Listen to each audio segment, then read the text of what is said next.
வணக்கம். இன்றைக்கு ஏக் amino acid முட்டை அமிலம் வந்து எப்படி செய்கிறது அப்படின்னு பார்க்க போகிறோம். இது வந்து மாடி தோட்டத்தில் இருக்கக்கூடிய செடிகளுக்கு உரங்கள் மற்றும் பூச்சிக்கொல்லி இது இரண்டுமே இது வந்து பயன்படும். இதுக்கு வந்து தேவையானது வந்து பார்த்தோம்னா லெமன் ஜூஸு, அடுத்து நாட்டு சர்க்கரை, அடுத்து முட்டை. எத்தனை முட்டை நம்ம எடுத்துக்கிறோமோ அதுக்கு தகுந்த மாதிரி இந்த லெமன் ஜூஸ் இருக்கும். நான் வந்து ஒரு 5 கிலோ லெமன் எடுத்து புழிஞ்சு சாறு எடுத்து வச்சுருக்கிறேன்.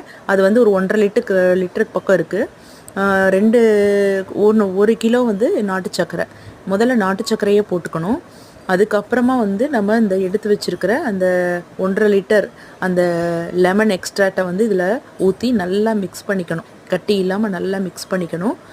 நல்லா மிக்ஸ் பண்ணதுக்கப்புறமா நம்ம எத்தனை முட்டை போடணுமோ அத்தனை முட்டையை இதில் நம்ம போடணும். நான் வந்து ஒரு 10 முட்டைக்கு தான் தேவையானதை வந்து ரெடி பண்ணினேன். ஏன்னா 5 கிலோ லெமனில் சாறு எடுக்கிறப்ப எனக்கு வந்து 1.5 லிட்டர் லெமன் எக்ஸ்ட்ராக்ட் கிடச்சிது. ஸோ அந்த 1.5 லிட்டருக்கு 1 கிலோ நாட்டு சர்க்கரை, அடுத்து அதை பேலன்ஸ் பண்ணி முட்டை. அது ஒரு 10 முட்டை. இது வந்து ஒரு 10 முட்டைக்கு தேவையான அளவு தான் எடுத்துருக்கிறேன். இது நல்லா முங்குற அளவுக்கு போட்டோன்னே வந்துட்டு நல்லா மிதக்கும்.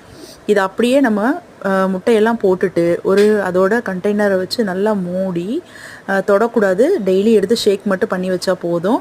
ஒரு 45 டேஸ்க்கு அப்படியே விட்டுட்டு நம்ம அதை எப்படி இருக்குன்னு பார்ப்போம் அடுத்த வீடியோவில்.